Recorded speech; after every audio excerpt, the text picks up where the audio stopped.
selamat datang di podcast BMFT Unwahas. Kali ini kita kedatangan tamu yang sangat spesial nih. Ada Mas Dani Saputra. Hai Kak, apa kabar? Alhamdulillah baik banget. Aduh. Happy banget. Tiba-tiba dapat undangan surat untuk jadi narasumber dari BMFT dan ternyata luar biasa banget. Masya Allah, Alhamdulillah. Ini sebenarnya Sabrina agak bingung nih Kak. Kenapa?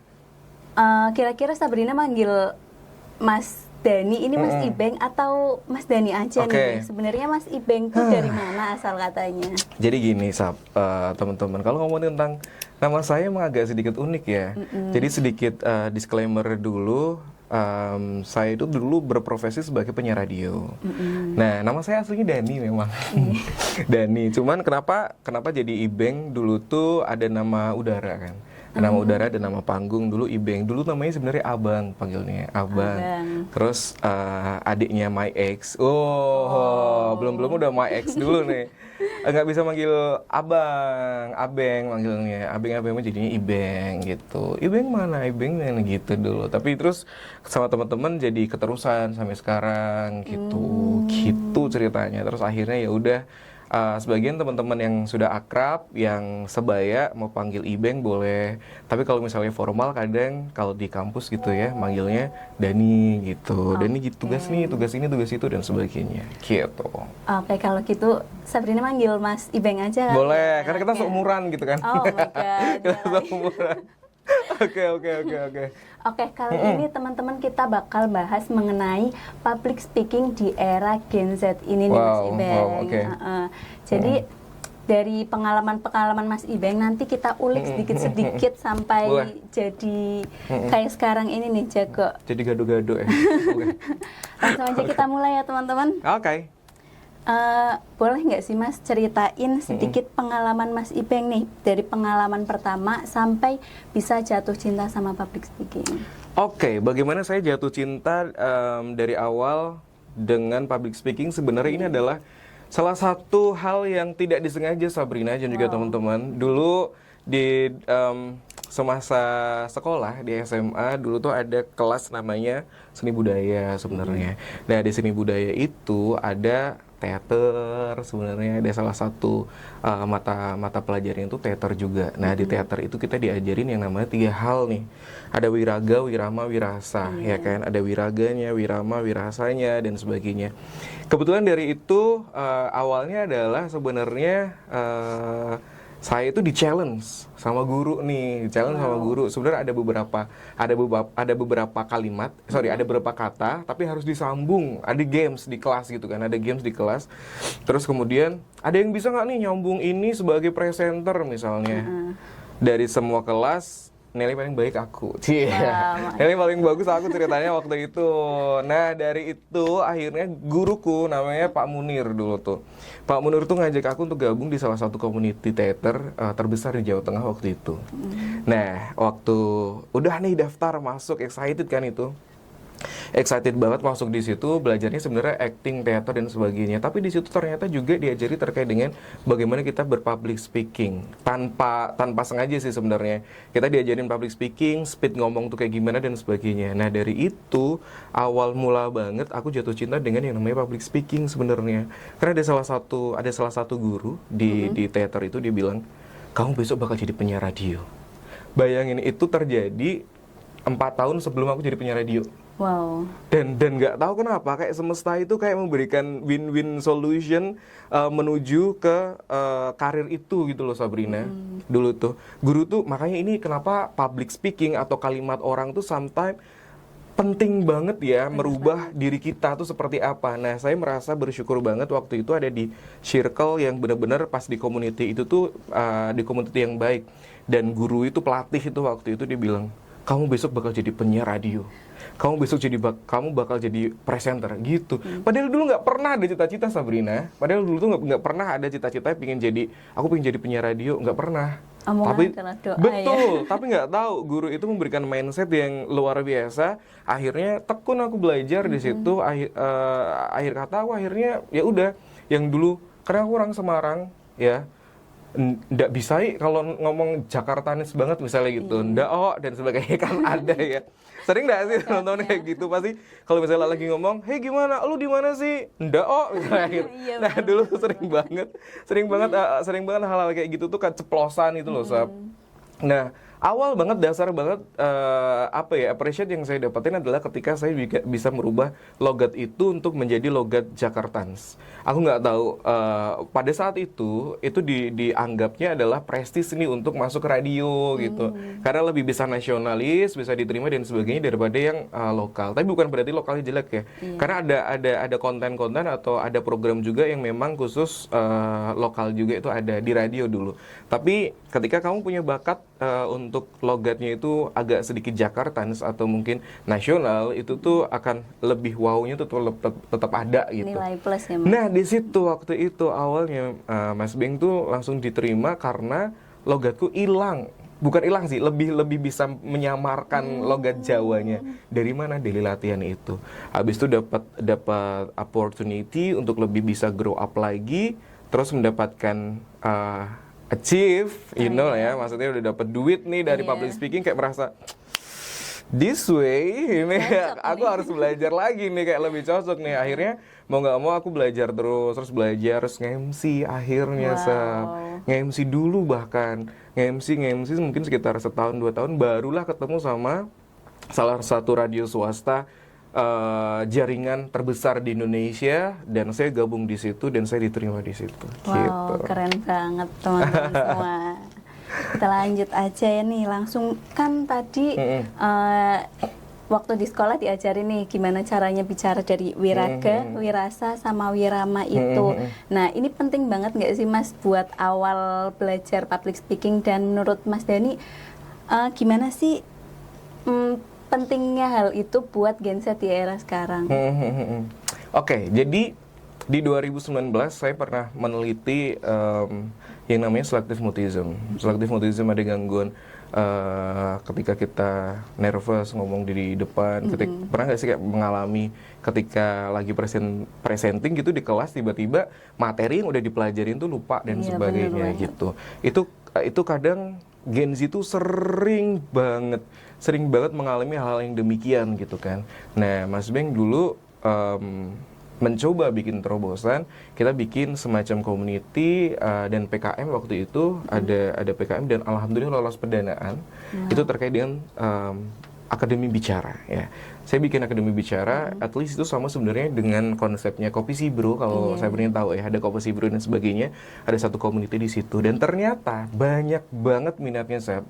Aku bikin cuma 6 orang. Tadi kita sempat ngobrol ya, Kopi Sibro.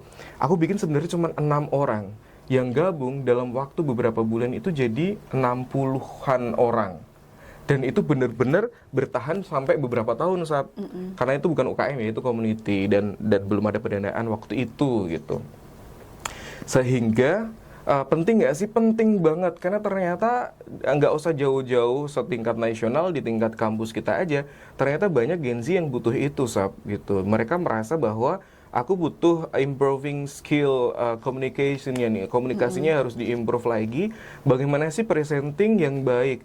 Kadang kesel nggak sih melihat kelompok presenter mempresentasikan hasil kelompoknya di kelas tuh cuman baca doang, ya kan? Kayak misalnya cuman pendahuluan gitu, podcast adalah gitu kan, kayak gimana sih gitu kan, Sab. Cuman kalau misalnya kamu punya public speaking yang baik dan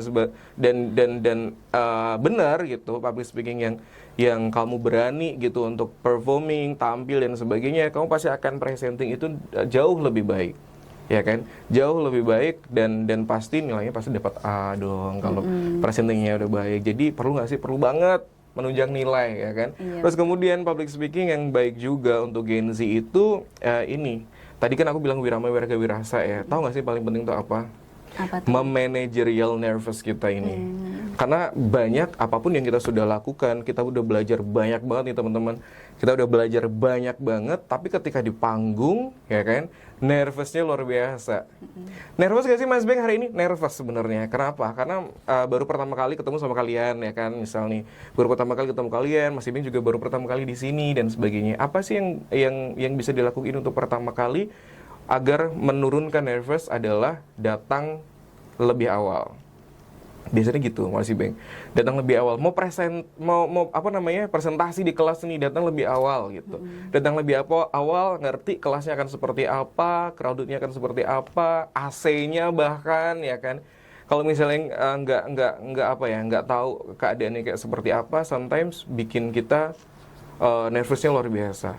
Artis tok gini tuh Sabrina, kadang tuh bikin kita kayak ikut gugup ya Mas. Ikut gugup, jadi ini nggak tahu mau ngomong apa gitu kan.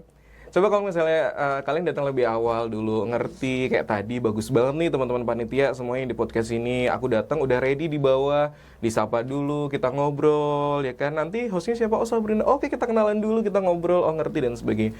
At least itu akan menurunkan nervous kita. At least itu akan menurunkan daya penasaran kita yang jangan-jangan gitu.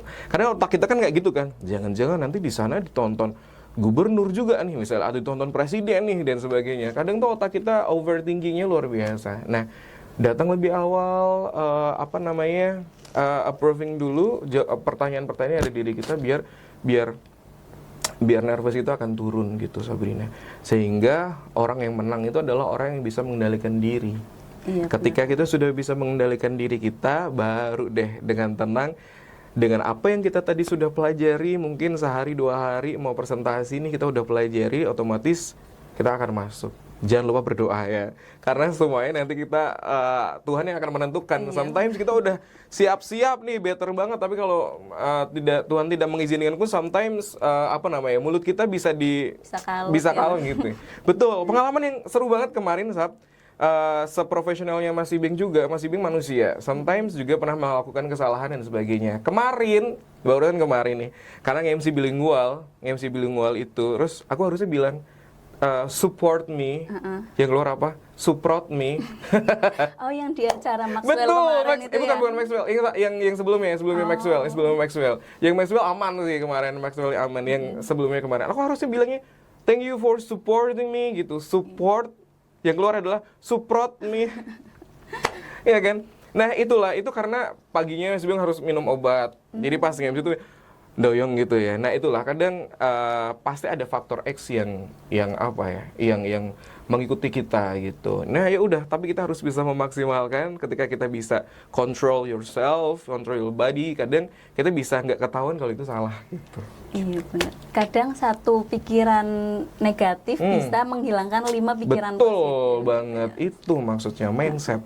Jadi menurut Mas Dani pernah nggak sih kayak ngerasa insecure gitu waktu belajar public speaking ini, kayak tadi nih kesalahan tadi belajar. Oke, kalau insecure, mungkin insecure itu udah mati duluan kali ya Sab. Kalau yang sekarang, dulu insecure-nya Mas Beng itu bukan karena public speaking, justru karena fisik. Kenapa namaku Ibeng Junior nih? Ibeng Junior karena Mas Ibeng nggak tinggi-tinggi nih ceritanya. Ya kan, kalau Tuhan kasihnya segini aja misalnya. Jangan ketawa.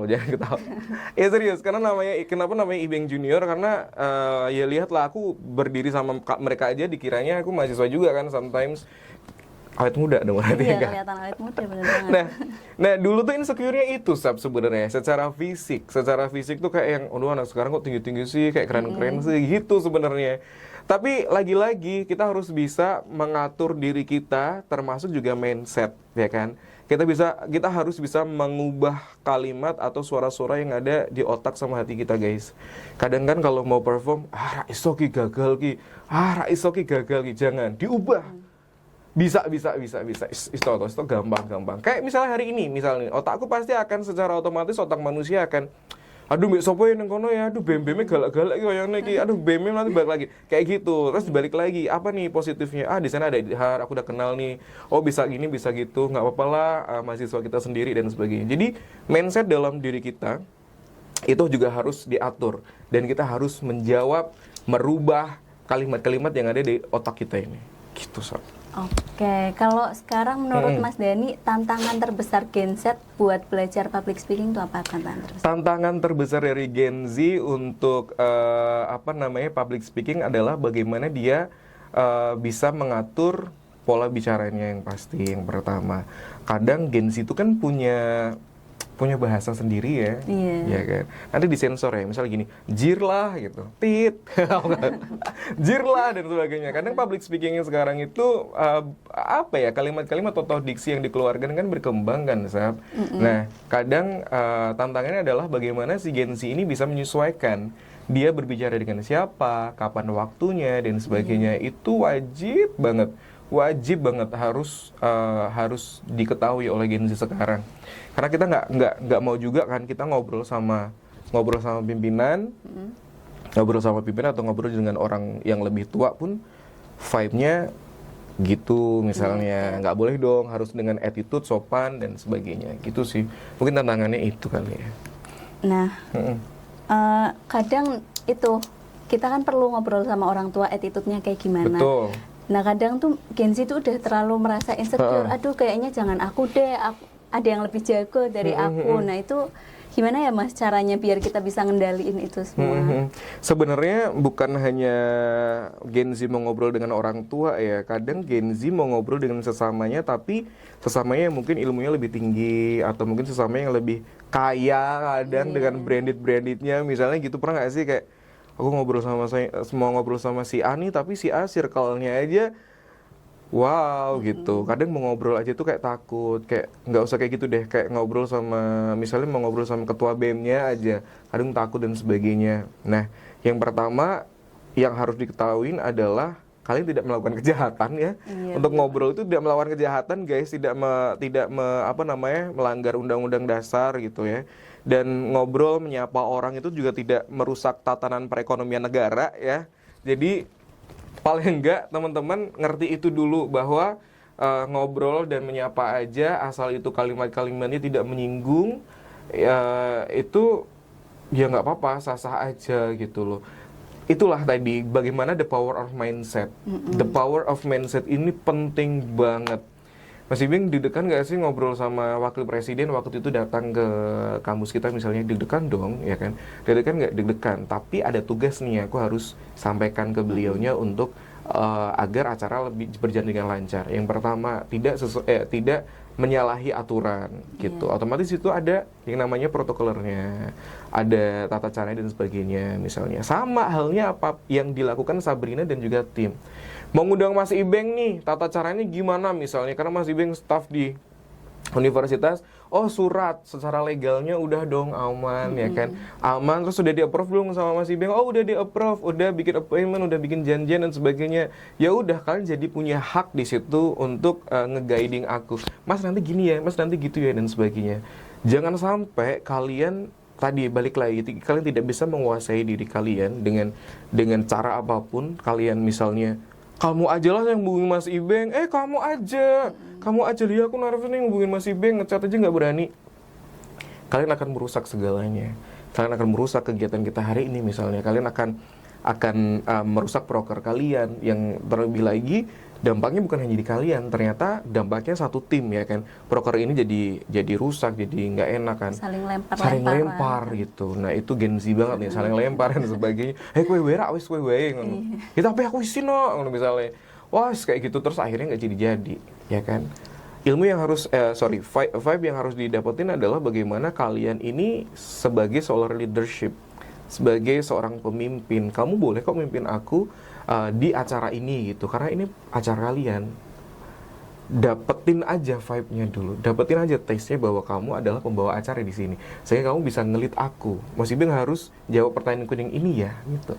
Vibe-nya gini nih, udah nih jadi leader. Secara tidak langsung Sabrina hari ini jadi leader nih, dan guiding aku untuk menjawab pertanyaannya kamu. Gitu aja, simple aja. Bener banget ya, mental itu kayak perlu banget dilatih. Banget, gitu. Betul. Nah, kadang tuh kita kalau pertama kali masuk ruangan nih, terus kaget nih, terus mesti tangannya kayak dingin gemeter. atau gemeter gitu. Sebenarnya kita tuh ngerasain apa sih? Terus gimana sih cara membangun mental pede yang sehat biar kita lebih pede lagi? Oke, Sabrina gini. Sabrina pernah nggak ngobrol sama sahabatnya? Ngobrol nih bertiga gitu misalnya, bertiga atau berdua aja deh. Ngobrolin misalnya Sabrina lagi patah hati sama cowoknya gitu. Terus kamu ngobrol, deg-degan nggak? Enggak sih. Enggak kan? Enggak kan? Ngobrol sama temennya yang udah kita kenal berdua nih misalnya, ya tadi toh masa aku lihat dia tuh saat goncengan sama ini di ini. Tadi tuh gini loh. Kamu nggak ada nervous di situ. Kamu nggak ada nervous di situ. Kamu nggak ada mikir gimana dan sebagainya karena kamu kenal sama temenmu ya kan. Terus kenapa Mas ketika aku ngobrol di depan umum itu jadi kayak langsung keringet dingin gitu, keringet dingin, terus habis itu lupa dan sebagainya. Kenapa tahu nggak? Karena kita menjadi dulu lupa kan jadinya kita jadi attention public di situ. Nah itu kita jadi attention public ya, kita jadi object of attention ya, kita jadi orang yang diperhatikan gitu, orang yang diperhatikan publik, banyak orang dan sebagainya. Otomatis langsung deg-degan dong ya kan. Jadi object of attentionnya itu kita jadi atensi banyak orang menerima kita di situ, sehingga apa yang kita lakukan jadi lupa gitu. Nah itulah karena kita jadi perhatian publik gitu. Kita jadi perhatian publik yang nggak biasa kita rasain sebenarnya. Itulah. Nah terus mengatasinya gimana Mas? Ya itulah kita harus bisa menguasai diri kita. Kita harus bisa paling nggak nih tarik nafas 5 kali. Sampai 5 kali biasanya. Jadi gitu latihannya ya Mas. Tarik nafas 5 kali dulu, tenang. Kalau udah tenang dulu, kita belajar dulu materinya. Seperti hari ini nih misalnya, nanti berapa jam durasinya? Misalnya aku pelajari itu.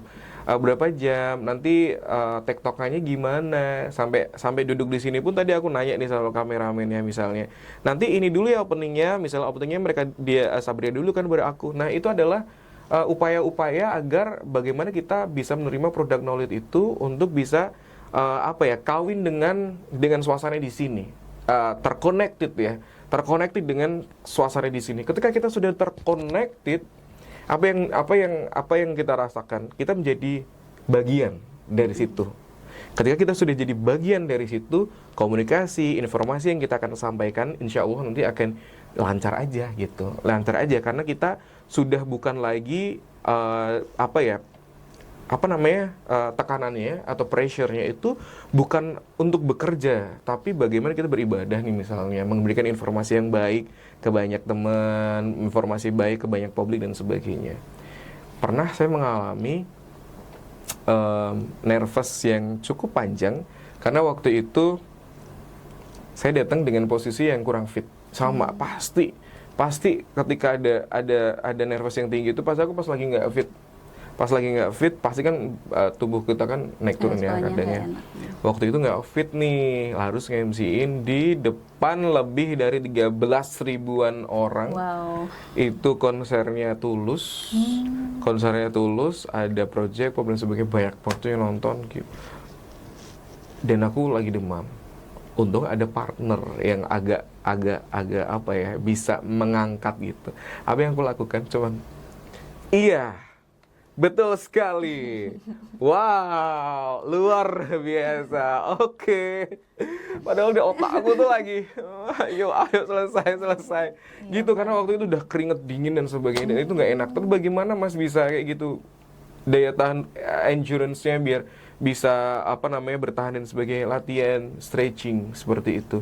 Stretching tuh penting banget nggak? Menurut aku penting banget. Aku mau kesini di jalan udah A, I, U, E, O dan sebagainya. Karena ya itu kita nggak tahu yang pemilik otot-otot ini dan sebagainya di dalam raga kita ini kan dia bisa aja bikin kita salah ngomong dan sebagainya gitu. Jadi stretching mulut dulu gitu ya Mas? Stretching. Kadang tuh yang kita butuhin tuh menurutku rasa aman gak sih Mas buat berani mulai ngomong gitu. Betul, Mas? itu rasa aman untuk berani untuk ngobrol dan sebagainya. Itulah rasa nyaman dan amannya kita hasilkan dari produk knowledge yang kita dapatkan. Siapa nih hostnya? Sabrina sudah menyapa saya, udah ngobrol dulu. Jadi tenang dan aman nih saya. Gitu. Iya, bener banget. Kalau kadang nih orang bilang public speaking tuh bakat, tapi kan menurutku public speaking tuh perlu dilatih Mas. Gimana caranya kita ngobrol sama orang, berani itu menurut Mas Ibeng tuh sebenarnya tuh bakat atau hasil dari latihan? Oke. Karena nggak semua orang kan nggak bisa public speaking. Betul. Antara bakat dan antara gift atau harus dilatih ya. Menurutku semuanya sekeren apapun itu perlu perlu dilatih ya teman-teman. Mungkin ada orang yang udah lahir udah dapat giftnya bukan bakat sebenarnya menurut aku, tapi gift dilahir dengan lingkungan yang support dia untuk improve public speakingnya, ya kan? Ini aku baru ngobrol di sini nih.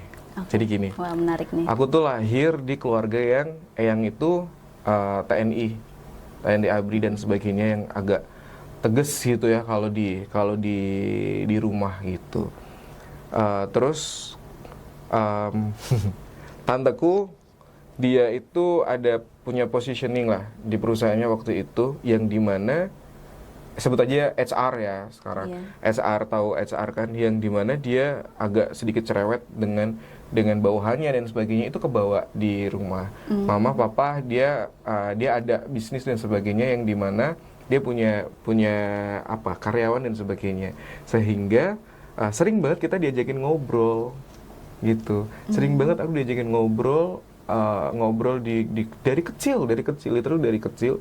Sering banget diajakin ngobrol, belajar kalau malam tuh aku inget banget ada gagang sapu segini nih, kalau nggak boleh pergi dulu kalau belajar, harus baca dulu, harus dibaca gitu. Itu SD mungkin ya, SD dan sebagainya.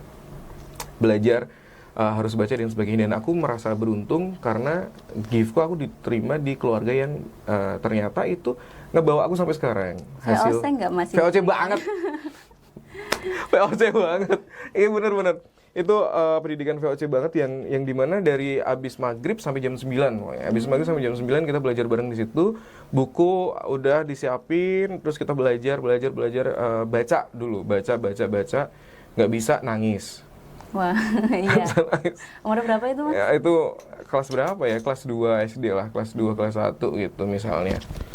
Dulu tuh serunya di situ, Sab. Jadi aku merasa dapat gifted keluarga yang support untuk ngebentuk bahwa aku harus berani ngomong. Terus keluargaku dulu juga karena ibu atau keluarga itu adalah madrasah pertama kita ya, bener ya sih, ada kalimat kayak gitu. Nah, aku merasa beruntung untuk mendapat madrasah itu dari lahir. Tapi kalau misalnya nih teman-teman merasa tidak dari keluarga yang seperti itu, misalnya tidak dari keluarga yang seperti itu dan butuh terus dilatih, bisa nggak sih? Bisa banget. Gimana nih? Baru kemarin ada Maxwell, kamu tahu Maxwell kan? Tahu. Kemarin yang Maxwell Leadership Indonesia, dan itu sangat inspiring banget buat saya. Melihat ada Coach David, ada Coach Daniel dan Coach Ari datang ke kampus kita, sangat luar biasa banget. Dari bidang 3, Bu WR3 ini keren banget, udah menghadirkan itu juga. Terus ya itu banyak hal yang akhirnya saya tahu bahwa kita perlu banget loh public speaking. Bagaimana kita mau menyampaikan pendapat kita ketika kita nggak bisa dan tidak mampu untuk mengutarakan gitu. Bahkan mau bilang aku sayang sama kamu gitu aja susah banget ya kan. Butuh keberanian banget gitu. Nah, sampai kemarin ada dari timnya Maxwell Leadership Indonesia datang pun juga mengajari, memberikan informasi dan juga sharing session bersama seluruh civitas akademika. Ada mahasiswa juga, ada dosen dan sebagainya. Bahkan Pak Rektor pun aja juga ikut mendengarkan dan sebagainya, karena itu menandakan bahwa leadership, komunikasi itu penting banget. Dari kita punya jiwa leadership, dan ketika kita jadi leader, kita perlu banget yang namanya support skill komunikasi kita, agar kita juga bisa memberikan memberikan perintah ke bawahan agar tidak miskomunikasi gitu kan. Kadang kita punya pimpinan, dia punya banyak ide dan gagasan, tapi ternyata dia terlalu introvert, kita terlalu ketemu orang gitu, kamu aja deh gitu, sehingga output yang dihasilkan itu jadi kurang banget, eman-eman, ya kan. Teman-teman yang di organisasi pun juga sama kayak gitu. Kadang sudah keren nih sebenarnya, ketua BEM-nya punya gagasan ini gitu, tapi kita nggak punya dana nih, kita nggak punya dana untuk explore proker ini. kita cari sponsor yuk, bisa gitu kan. Nah, ketika cari sponsor, ketemu dengan sponsornya gitu kan, orang sponsornya itu, kita harus presentasi dong kegiatan ini apa, agar kita dapat supportnya juga lebih banyak gitu kan. Kadang pemberi sponsor pun juga akan menyesuaikan, oh kegiatannya daerah, oh kegiatannya nasional, oh kegiatan internasional, oh daerah 10 juta misalnya ngasih dan sebagainya. Tapi bagaimana kita mengkomunikasikan itu agar sponsor ini deal, ya kan? Dan itu perlu banget yang namanya skill komunikasi. Nggak mungkin langsung, Bu, titip sponsor. Sponsor, udah selesai Bu, selesai, Assalamualaikum gitu. Nggak kayak gitu, tapi kita bisa datang ke sana, bisa ketemu dengan siapa ya Bu, Bapak, oh dengan tim humas ya Mas gitu. Oke, di tim humasnya Ibu, selamat siang, saya dari BMFT Unwahas, boleh minta waktunya sebentar Bu, gitu. Oh boleh Mas, silakan duduk, pasti gitu kan. Ibu mohon maaf telah mengganggu waktunya, izin kami dari tim sponsor, kita punya program nih Bu, programnya kebetulan satu visi dengan perusahaan Ibu, gitu. Kita merupakan BMFT yang bergerak di bidang digital nih, sesuai dengan produk Ibu di digital juga, boleh dong Bu kami mengajukan sponsorship bantuan kegiatan kami. Kegiatan kami nanti juga akan memberikan exposure loh Bu untuk kegiatan. Nah gitu. Tapi kalau misalnya kita tidak punya kemampuan itu, Bu, ya kegiatan kita nih Bu, ya dibaca dulu Bu, selesai. Kadang juga malah ada ibunya udah nanya ini kegiatannya apa, kita bingung, tapi bingung karena kurang mendalami betul kegiatan itu gimana. Itulah Sab dan juga teman-teman, kita jangan jadi mahasiswa yang biasa-biasa aja. Kita tahu biasa-biasa aja mungkin bisa dan cukup untuk kamu dapat sertifikat. Tapi biasa-biasa aja itu nggak cukup untuk kalian jadi super student gitu loh, jadi super mahasiswa gitu loh, mahasiswa yang super gitu. Kalau dari cerita itu nih, menurut Mas Dani, mindset apa yang sekiranya nggak boleh kita tanemin, yang nggak boleh kita pikirin, yang menurut Mas Dani itu toksik gitu? Mindset yang tidak boleh ditanemin, yang nggak boleh kita pikirkan adalah mindset bagaimana kita adalah manusia yang toksik. No, itu nggak boleh banget. Kadang kita mikir, aduh, aku ning kono kok ngelak-ngelak ira ya. Kadang gitu kan. Aku ning kono nanti bikin orang lebih susah nggak ya dan sebagainya. Yang penting kita harus punya mindset positivity-nya ini loh. Kita harus memberikan positifnya ini loh ke banyak community, ke banyak orang, agar orang itu juga bisa merasakan value kita, gitu kan? Agar orang itu bisa merasakan value kita, misalnya gitu. Idhar bisa nyanyi nih dengan timnya di paduan suara misalnya. Aku selalu bilang sama timnya Idhar nih untuk nyanyi, jangan nyanyi untuk diri kalian sendiri, tapi nyanyilah agar menjadi berkat banyak orang gitu. Ketika kalian nyanyi itu jadi berkat banyak orang. Sama dengan public speaking, ketika kita ngomong, ketika kita masuk di dalam satu circle, kita juga harus ngerti bahwa kita tuh bisa berdampak positif apa sih ke mereka gitu. Dari apa yang kita lakukan atau dari pembawaan kita yang kita lakukan ini, bisa nggak sih jadi daya tarik orang untuk bisa mengenal kita lebih jauh, kemudian untuk bisa grow up bareng-bareng gitu Sob. Kalau lagi ya Mas, boleh. Kalau di kampus kan kita bisa belajar public speaking, pertama itu dari presentasi sama dosen. Nah itu kadang nih ada presentasi dadakan ditunjuk kelompok ini maju, nah itu kadang tuh langsung gugup gitu loh Mas. Nah itu menurut Mas Dani gimana sih caranya biar kita menetralisir rasa itu? Mas Ibeng, sorry. Oh, nggak apa-apa. Oke, sebenarnya gini, sama halnya ketika somehow kita ditunjuk untuk jadi MC juga nih kadang, nggak ngerti dan sebagainya. Atau mungkin kalau di kelas tadi, studi kasusnya adalah ditunjuk untuk menjawab pertanyaan, atau gimana?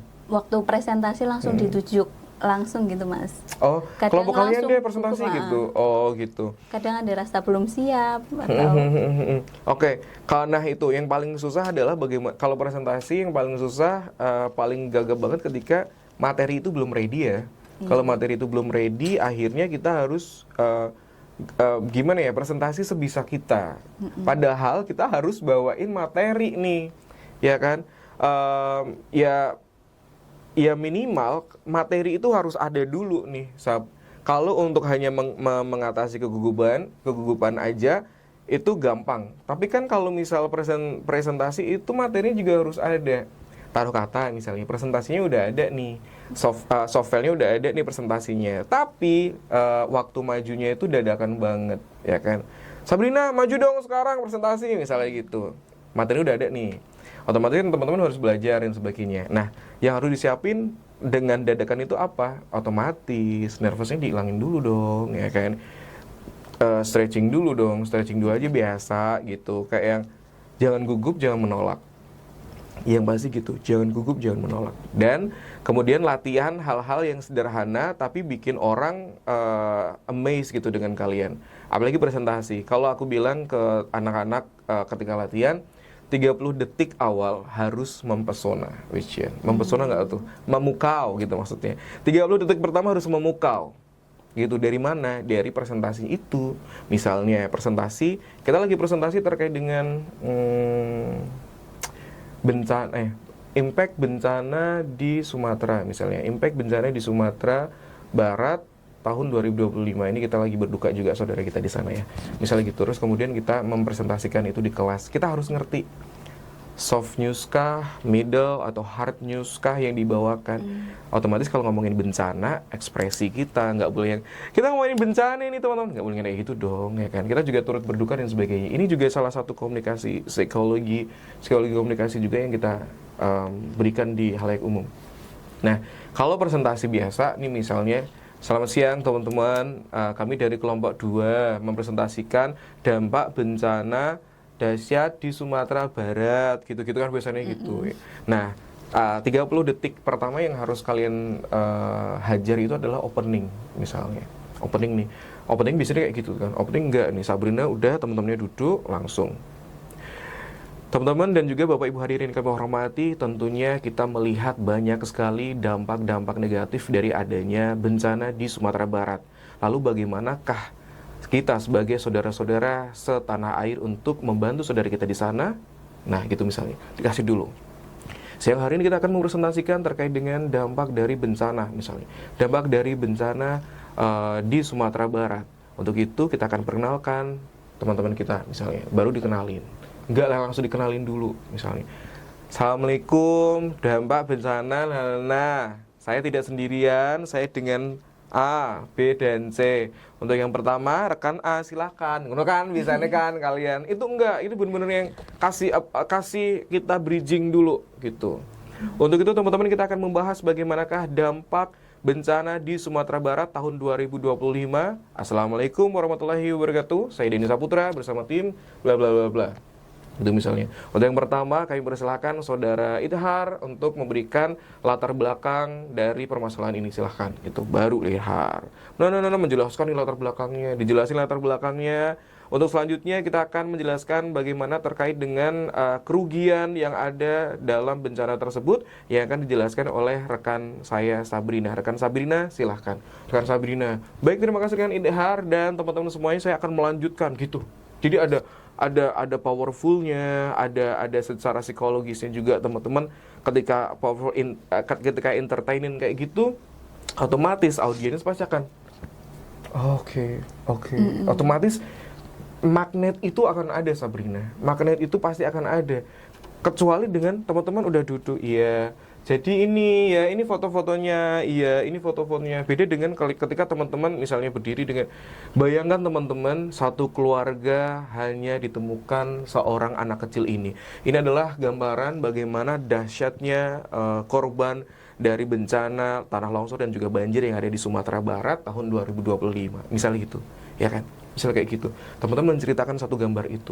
Sementara ini kan enggak, kebanyakan ini mesinnya ya teman-teman, ini mesinnya, ini kenapa hitam, ini kena oli. Dah, gitu toh.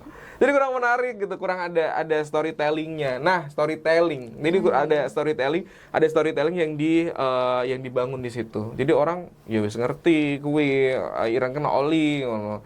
Dan aku tahu itu tulisannya adalah latar belakang misalnya gitu. Enggak usah latar belakang kegiatan kita podcast BMFT Unwahas ini adalah, come on bro, kayak yang lebih cheerful dong, menjelaskan bahwa Baik teman-teman, terima kasih dan kami informasikan jika kegiatan ini merupakan, nah gitu, sebenarnya menjelaskan, tapi itu latar belakang juga yang dijelasin gitu loh. Jadi bukan hanya latar belakang ini adalah udah gak zaman gitu. Jadi kita harus lebih improve skill ketika presentasi.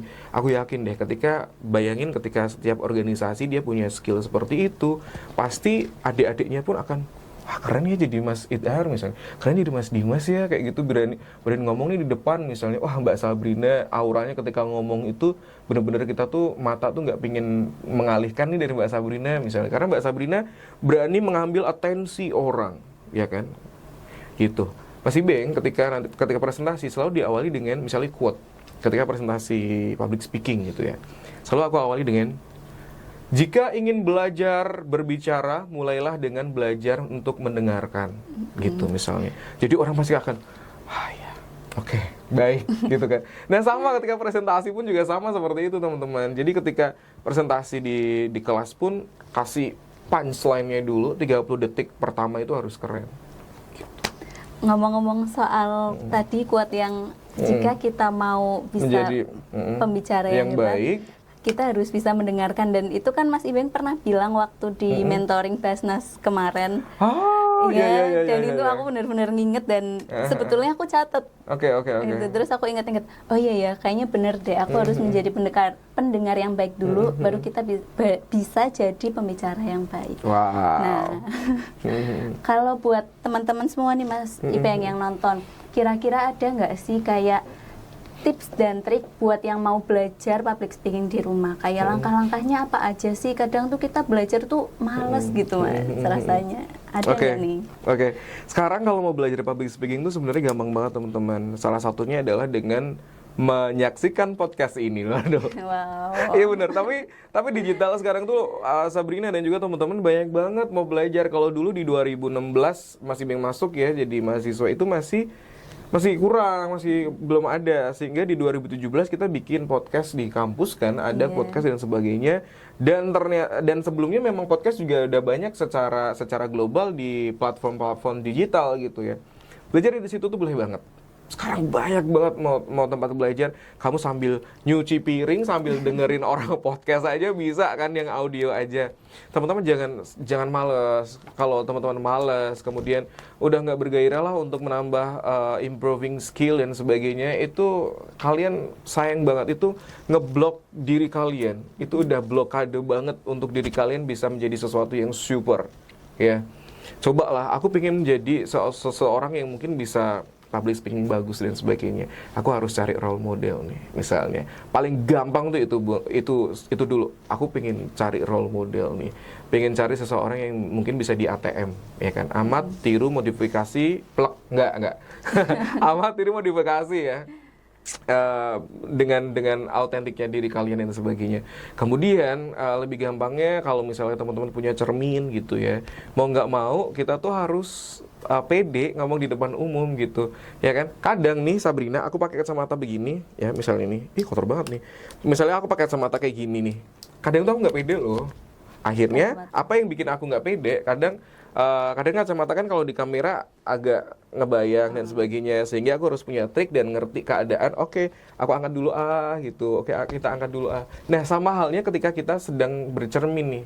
Ketika kita bercermin itu, kita banyak banget mengenal angle-angle kita dong, ya kan? Ketika angle kita kelihatan lebih bagus, lebih better dan sebagainya, otomatis kita menambah persentase percaya diri kita.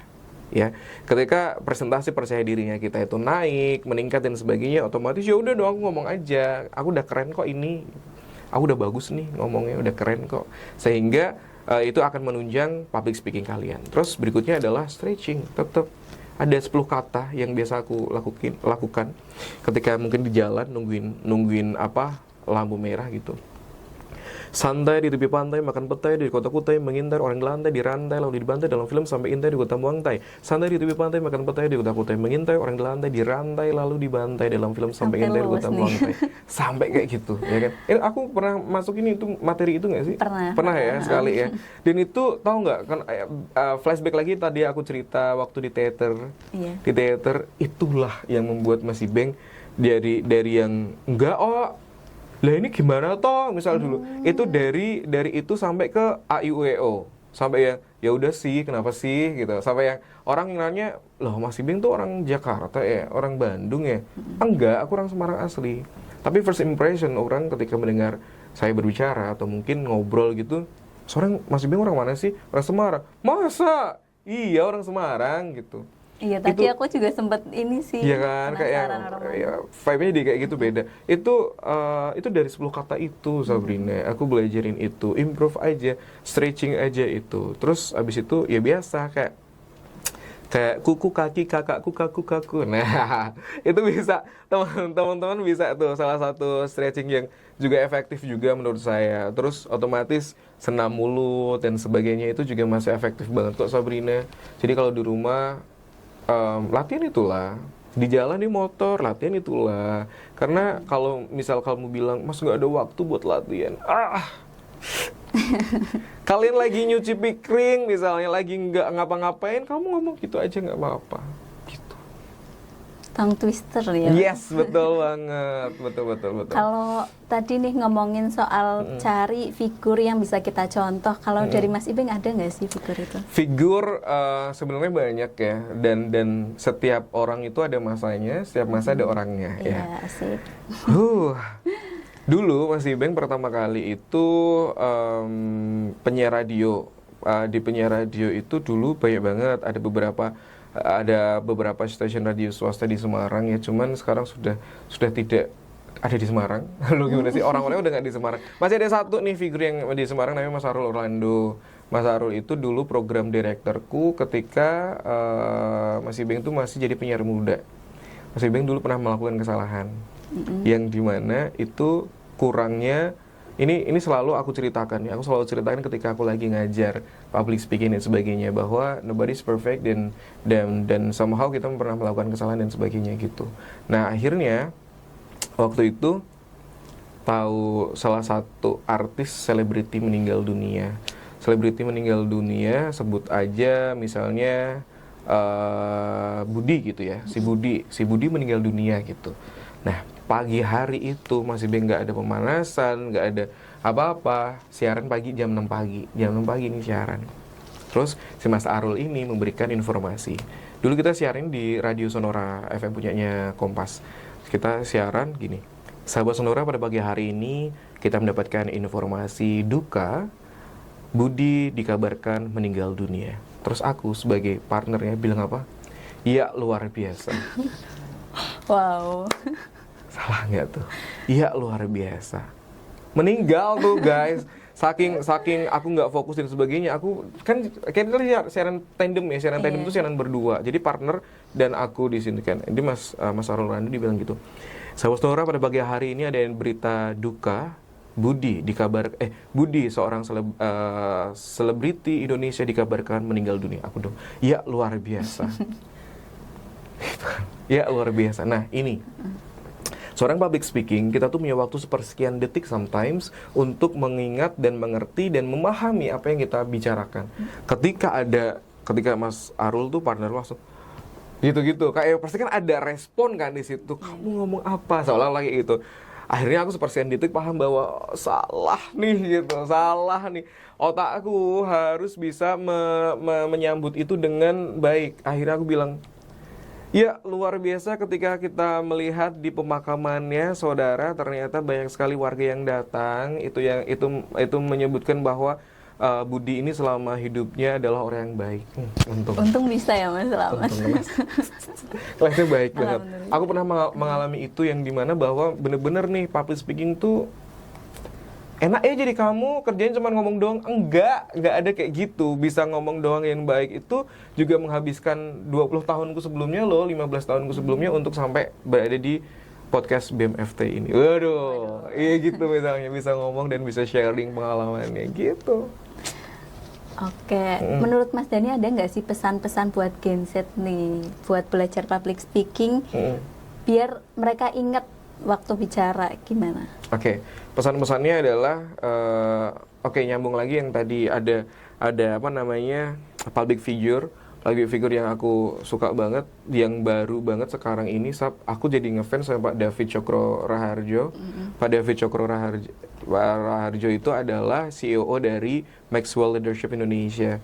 Kemarin mereka datang, beliaunya datang, kemudian Mas Beng sempat ngantar ke bandara, nemenin Pak David juga sampai flight pesawatnya di bandara juga.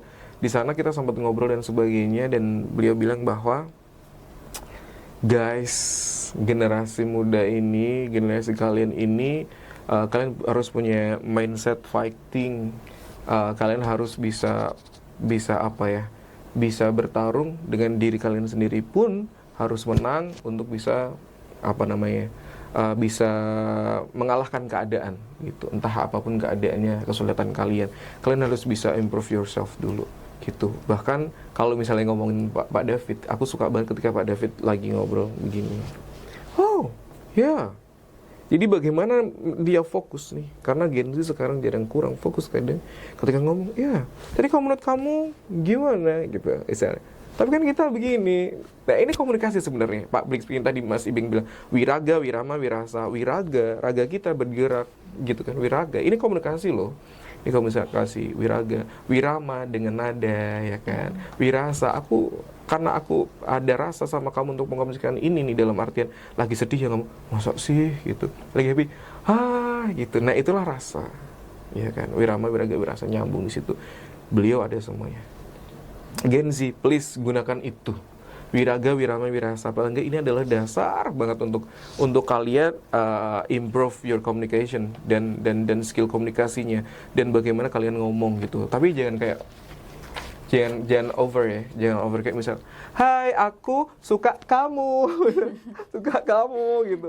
Ya nggak gitu juga. Tapi benar-benar kayak yang benar-benar kalian nggak yang aku suka kamu misal gitu. Kamu lagi ngapain? Misalnya kayak gitu. Enggak, tapi benar-benar kayak kamu lagi ngapain? Oh, iya. Itu enak banget tuh. Gunain gitu lah. Nanti bakal diri kita itu nanti bakal apa ya, sedikit demi sedikit pasti orang akan melihat, enak nih ngomong sama dia, enak nih ngomong sama Mas Dimas nih, dari tadi Mas Dimas kalau diajak ngomong tuh matanya melihat aku misalnya, dan benar-benar apa nih misalnya memperhatikan gitu kan. Ngomong sama Mbak Sabrina enak nih, karena habis itu Mbak Sabrina bisa memberikan conclusion yang baik. Misalnya aku lagi curhat, gimana ya ini gini nih, Mbak Sabrina memberikan conclusionnya, oh jadi gini loh, kamu harus begini-gini. Wah. Nah itu skill komunikasi, itu mendengarkan yang efektif, kemudian juga berbicara yang efektif juga. Kalau mau minum dulu nggak Mas? No, aman. Kalau dari peran-peran yang banyak banget Mas Ibeng jalanin nih, kayak dari news anchor pernah ya Mas? Pernah. Terus MC juga, itu nggak usah ditanya, sering banget. Terus juga pernah jadi jadi penyiar radio juga ya Mas itu. Radio. Nah itu menurut Mas Dhani, apa sih momen yang paling mengubah, yang paling berarti mengubah Mas Dhani yang tadinya dulu mungkin malu-malu sampai jadi yang sejago ini? Momennya kayak titik baliknya adalah bagaimana saya juga bisa merubah orang lain mungkin ya. Karena ada satu kalimat, manusia itu harus bermanfaat untuk orang lain kali ya. Manusia itu harus bermanfaat untuk orang lain. Nah, suatu ketika dulu itu, kalau mau balik lagi ke zaman sekolah, zaman sekolah dulu pun juga Mas Beng udah punya komunitas sedikit gak banyak, tapi di situ kita banyak belajar bareng-bareng di situ. Akhirnya ternyata apa yang aku share itu berdampak dengan teman-teman yang lainnya, banyak teman-teman lainnya dan sebagainya. Nah itu yang menjadi, terus abis itu kan berlanjut sampai terakhir Kopi Sibro, kamu tahu ya Sab, ada Kopi Sibro, kemudian sekarang di UKM Bahasa Unwahas dan sebagainya. Mas Bing jadi pembina di situ, kita belajar public speaking di situ dan sebagainya. Saya melihat ternyata banyak yang harus diselamatkan nih gitu loh. Banyak yang harus diselamatkan nih. Kadang aku melihat anak dengan gagasan dan ide yang sangat luar biasa, tapi dia malu untuk menyampaikannya gitu loh. Dia malu untuk menyampaikannya. Padahal ketika ketika aku tanya gimana gitu, mana projectnya, gagasanmu, kamu mau bikin apa? Mas, aku mau bikin ini. Bagus banget. Iya, terus mengaplikasinya gimana? Ya itu Mas, aku tuh malu tahu gini-gini. Kenapa harus malu? Coba ikutin dulu. Nanti baru belajar public speaking, presentasinya sama Mas Beng gitu. Oh iya, oke.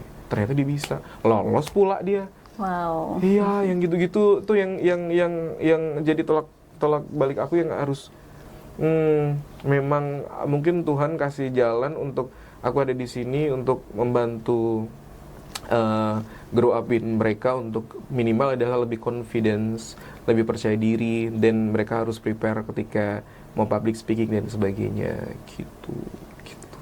Kalau itu termasuknya goals atau ada pencapaian lain nih Mas yang kayaknya lebih bikin Mas Ibeng kayak, oh aku ternyata udah jalan sejauh ini ya, gitu. Oh, kalau pencapaian yang lagi itu, kalau itu ya goals juga dan pencapaian, tapi ada satu momen yang aku bilang sama anak-anak Kopi Sibro waktu itu, jadi ketika setiap setahun sekali itu pasti akan ada anak yang aku cetak. Dalam artian aku cetak tuh dalam 1 tahun paling nggak ada 5 anak yang jadi gitu. Anak 5 anak yang jadi dan sebagainya. Tadi aku bilang tuh ada anak-anak si A, B, C, D, E, F, G gitu. Sekarang udah di mana aja dan sebagainya. Mas Ibeng bilang gini sama mereka. Itu di 2019-2020 dan di mana Mas Ibeng udah mau wisuda kan ceritanya gitu. Mas Ibeng bilang gini, udah ya gitu. Mas Ibeng sampai sini nih gitu. Sekarang udah waktunya ini tak kasihin ke kalian. Udah waktunya komunitas ini tak kasihin ke kalian. Sorry, disclaimer, waktu itu kita menang beberapa kali lomba. Dalam artian gini, hari Senin nih lomba di salah satu universitas. Kita ada lomba tuh pesertanya cukup banyak, ada 30-an lebih banyak deh. 35 mungkin atau berapa. 35 benar. Lebih dari 30 gitu lah. Juara 1, 2, 3-nya dari Unwahas semua. Wow. 1, 2, 3 itu dari timku semua. Juara 1, 2, 3. Padahal pesertanya banyak loh. Itu achievement yang luar biasa. Dan salah satunya Mas Ibeng ikut nih lomba, menang. Seminggu berikutnya lomba lagi. Salah satu itu anakku sama aku lomba. Karena aku masih mahasiswa jadi bisa ikut dong. Akhirnya menang lagi, juara 1 lagi. Nah, udah nih. Nah, berikutnya tadi aku bilang, udah ya guys, cukup. Mas Ibeng udah nggak bisa menang lagi. Dalam artian sudah bukan untuk menjadi pemenang, tapi Mas Ibeng harus mencetak pemenang. Sehingga Mas Ibeng harus ada di belakangnya nih. Nah, itu tolak balik juga, dan kemudian itu menjadi achievement buat aku. Akhirnya mereka ini yang menjadi akan pionirnya adik-adiknya lagi gitu. Sudah bukan waktunya untuk jadi pemenang, tapi mencetak para pemenang gitu. Bukan lagi jadi juara, tapi mencetak para juara. Nah, disitulah aku yang mendapatkan goals dan achieve yang wow gitu. Akhirnya mereka jalan, mereka masih menang, mereka masih juara lagi, mendidik adiknya sampai sekarang. Itu berarti 2020 sampai sekarang, ya kan? Sampai ada adiknya lagi nih, ya kan? Adiknya lagi nih sekarang yang kemarin juga menang lomba public speaking lah, lomba apa dan sebagainya. Itu ada di UKM Bahasa, kita akan belajar di situ. Si anak-anakku yang Kopi Sibro itu udah masih masuk, masih ngasih sign dan sebagainya gitu. Karena sudah bukan Mas Ibeng lagi yang nanti akan jadi juara, tapi kalian. Tugas Mas Ibeng adalah mencetak kalian untuk jadi juara. Gitu. Oh gitu achievementnya Mas. Berarti Kopi Sibro itu sebenarnya masih ada nggak sih? Kopi Sibro kalau misalnya ditanyain masih ada atau enggak, value-nya masih ada sampai sekarang, tapi kita gabung di UKM Bahasa. Jadi kalau kamu mau ikut deh, ya, promote deh. Mau belajar public speaking, gabung di UKM Bahasa Unwahas. Gitu. Nanti Mas Ibeng ada di situ, ngelatih di situ juga. Cuman kan karena Kopi Sibro itu komunitas ya, Sab. Jadi kita nggak dapat pendanaan dan sebagainya dong otomatis, sehingga positioningnya dari Kopi Sibro ini akhirnya kita gabung di UKM Bahasa. Di situ nanti kita belajar bahasa Inggris. Ketika bahasa Inggris nanti akan dibagi ada basic, intermediate, kemudian bahasa Inggrisnya udah belajar nih, udah ngerti ngomong. Tapi kan kadang kita nggak ada kemampuan untuk berani berbicara kan, otomatis kita lengkapi dengan belajar public speaking. Ketika udah approve dengan apa, dengan value-nya sudah firm juga, kalian ngomong bahasa Inggris dengan capcicus bisa gitu sih. Oke, ini pertanyaan terakhir nih. Ya kok terakhir sih? Oke, apa nih? Kalau ada orang yang mau tampil tapi takut nih, terus dia harus bilang apa pada dirinya, Mas? Kamu masih punya masalah, mau tampil, kalian yang harus ingat adalah kalian punya Tuhan yang lebih besar dari masalah itu. Ini sebenarnya klise ya, tapi beneran deh. Libatkan Tuhan dulu, libatkan Tuhanmu dulu dalam setiap kegiatan. Mas Ibeng pun juga senakalnya aku akan balik lagi ke Tuhanku, balik lagi ke Tuhan kalian untuk menyelamatkan kalian dari nervous itu. Jadi udahlah, berdoa bahwa Tuhan sertai ya gitu, Tuhan sertai ya, kita berdoa bareng-bareng, diberikan keselamatan dan diberikan kelancaran untuk tugas itu gitu ya, mau MC lah, sama halnya kayak gini nih tadi, Bismillah. Padahal sama kalian ya, wes ngerti ya gitu. Tapi ya Bismillah, semoga hasilnya juga bagus dan sebagainya. Standarnya itu dulu. Terus kemudian bilang sama diri kalian bahwa kalian hebat. Nah itu loh. Yang paling hebat adalah bagaimana kita bisa merubah mindset kita, ya kan? Bisa bikin theater of mind di sini. Ada theater of mind ketika kita ngomong ke orang akan bisa menggambarkan apa yang kita bicarakan. Theater of mind. Bilang ke diri kita bahwa kamu hebat, akan diberikan kelancaran, banyak orang di sana yang sayang sama kamu. Lakuin bagianmu biar Tuhan juga melakukan bagiannya Tuhan selanjutnya. Wah, bagus banget, tepuk tangan teman-teman semua nih buat Mas Ibeng nih. Aduh. Makasih ya Mas Ibeng. Yap. Thank you. Udah datang ke sini. Habis ini kamu ngapain nih, Mas? Habis ini masih ada kegiatan apa lagi ya? Aku lupa lagi. Ke kampus dulu ya. Oke, ada beberapa kegiatan nulis berita paling. Wow. Ini mau dibikin berita nggak nih? Masukin kampus, masukin di web kampus. Ada beberapa kemarin sih kegiatan di kampus yang harus diberitakan karena memang tugasnya memberitakan ya. Sama nih teman-teman bikin media seperti ini, diberitakan dan sebagainya. Tugas Mas Ibeng juga di kampus memberitakan. Terus ada 2 agenda kunjungan tadi itu yang tak tinggal ke sini karena udah siap, udah kita pergi aja. Saya akhirnya ke sini. Tadi makanya bilang sama Intihar, itu bakal molor nggak Nang gitu. Molor dikit Mas. Oke deh, ya udah berarti ada waktu untuk nyiapin. Ini tinggal dulu ke sini, habis ini balik lagi. Oke, teman-teman semua, sampai jumpa di podcast BMFT berikutnya. Dadah, sukses ya.